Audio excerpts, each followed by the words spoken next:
Chief minister के चंद्रशेखर राव ने जंगजदा मुल्क यूक्रेन से मेडिसिन की तालीम अधूरी छोड़कर मुल्क वापस आ चुके तलबा की मुल्क में तालीम की तकमील के लिए MBBS सीट्स में इजाफा करने का वज़ीर-ए-आज़म नरेंद्र मोदी से मुतालबा किया है और नरेंद्र मोदी के नाम एक मकतूब रवाना किया है। अपने मकतूब में KCR ने लिखा है कि यूक्रेन से हिंदुस्तान वापस आए तलबा का मुस्तकबिल महफूज होना चाहिए।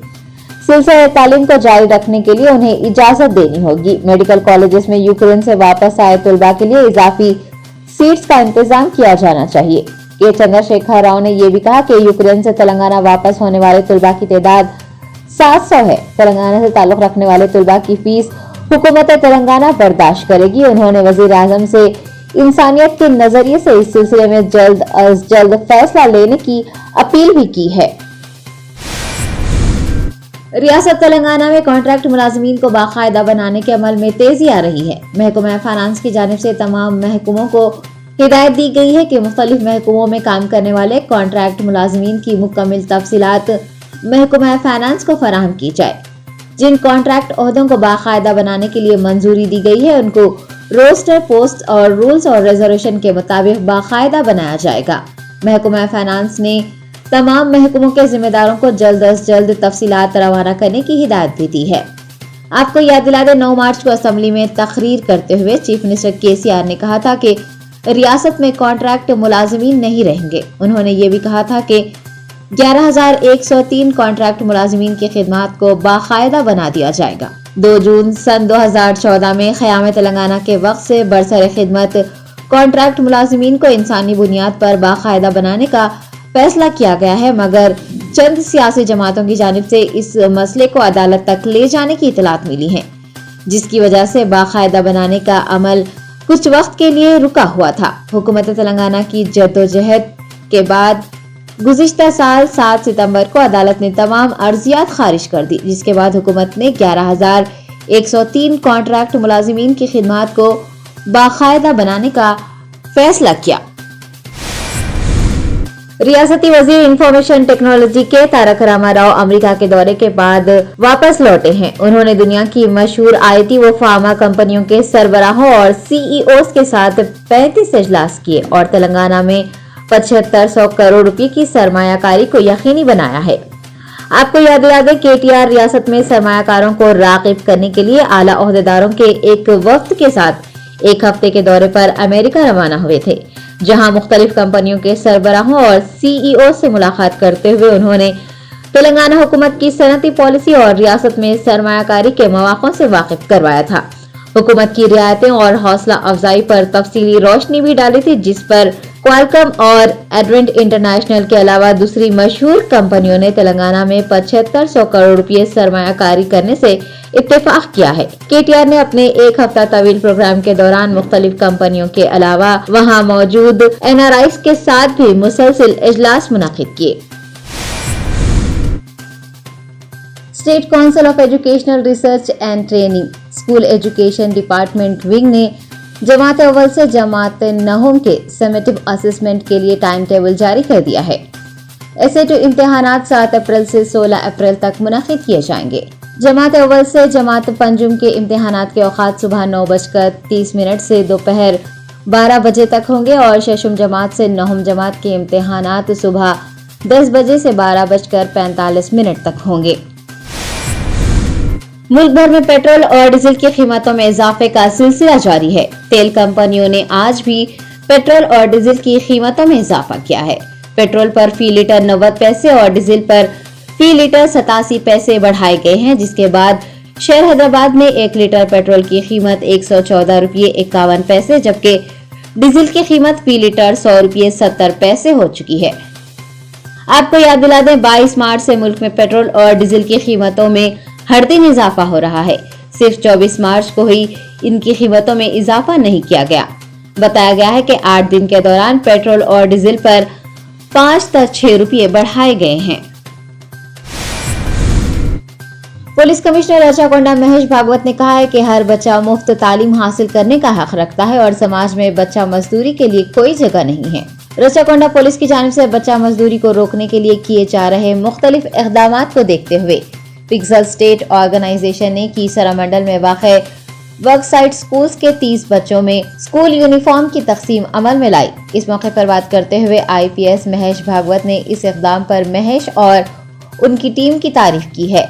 CP ने बताया कि बच्चा मजदूरी को रोकने के लिए रचाकोंडा पुलिस ने ऑपरेशन स्माइल का आगाज साल 2017 में किया था, जिसका मकसद बच्चा मजदूरी को रोकना और बच्चों को तालीम फराहम करना था। बच्चों को तालीम जारी रखने के लिए रचाकोंडा कमिश्नरेट ने एड एट एक्शन इंटरनेशनल के साथ मिलकर वर्क साइड स्कूल्स का आगाज किया। CP ने वर्क साइड स्कूल्स में पढ़ने वाले बच्चों को फराहम की जाने वाली सभी सहूलियात से इस मौके पर वाकिफ करवाया। Bureau report, fact news India. వాళ్ళ పిల్లల కోసం ఇక్కడ మరాఠీ భాషలో క్లాసెస్ ఇప్పుడు నడుస్తున్నాయి. సో ఈ క్లాసెస్ని చూసి మన పిక్సెల్ స్టాట్ అని ఆర్గనైజేషన్ తరఫున మహేష్ మోత్కర్ యాజమాన్యం వాళ్ళ తరఫున ఈ పిల్లలకి స్కూల్ యూనిఫామ్స్ వాళ్ళు స్పాన్సర్ చేశారు. ఆ ప్రోగ్రామ్ ఇక్కడ ఏర్పాటు చేయడం జరిగింది.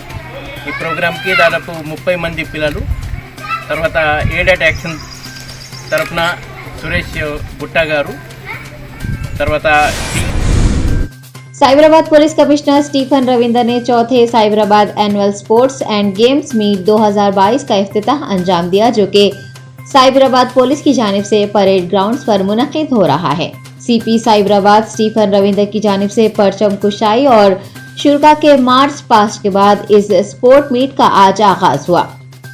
इस annual sports and games meet में football, volleyball, basketball, kabaddi, shuttle badminton, high jump, long jump, discus throw, javelin throw जैसे मुकाबले मुनक़िद किए जाएंगे। CP साइबराबाद ने इस मौके पर सभी से दरख्वास्त की है कि वो अपनी मसरूफियात में से कुछ वक्त खेल कूद को भी दें और खुद को फिट रखें। इस मौके पर IPS Avinash Mohanty, DCP Kalmeshwar, Madhapur DCP शिल्पावली, Shamshabad DCP जगदीश्वर रेड्डी, बालानगर DCP संदीप, महकमा पुलिस के दीगर अहलकार भी मौजूद थे। शहजाबाद पुलिस ने महेश बैंक के फ्रॉड मामले के असल मुजरिम नाइजीरियाई बाशिंदे को गिरफ्तार कर लिया है।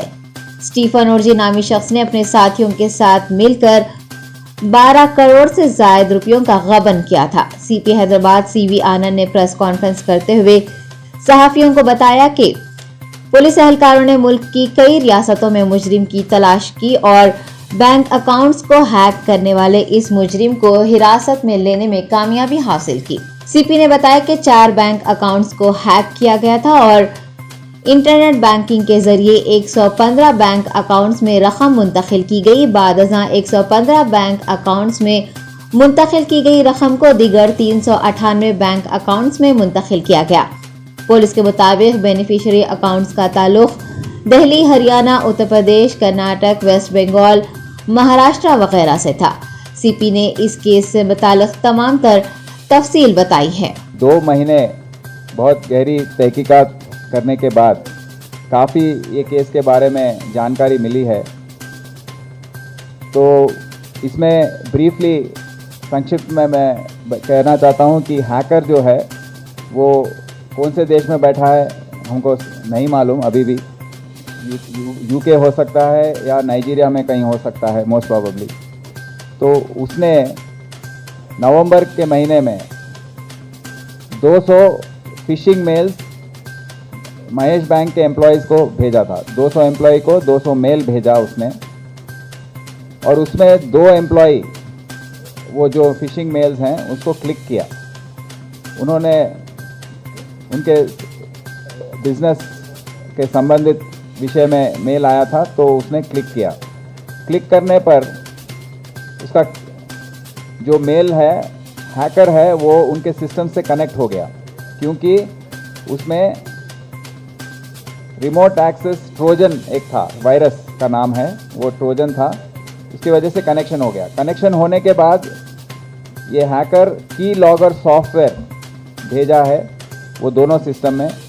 की लॉगर सॉफ्टवेयर भेजने के बाद क्या होता है कि जो भी वो 2 एम्प्लॉय काम करने वाले बैंक में टाइप करते हैं, अपना यूज़र आईडी पासवर्ड टाइप करते हैं तो उसको पता लग जाता है।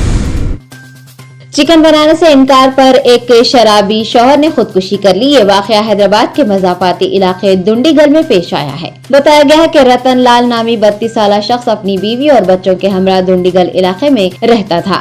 कुछ रोज कबल वो हालत नशा में घर पहुंचा और अपनी बीवी से चिकन बनाने की ख्वाहिश की। ताहम किसी वजह से उसने इनकार कर दिया, जिस पर बरहम शौहर ने एसिड पी लिया और इलाज के दौरान उसकी मौत वाक़ई हो गई। दुंडीगल पुलिस ने इस मामले में एक मुकदमा दर्ज करते हुए छानबीन शुरू कर दी है।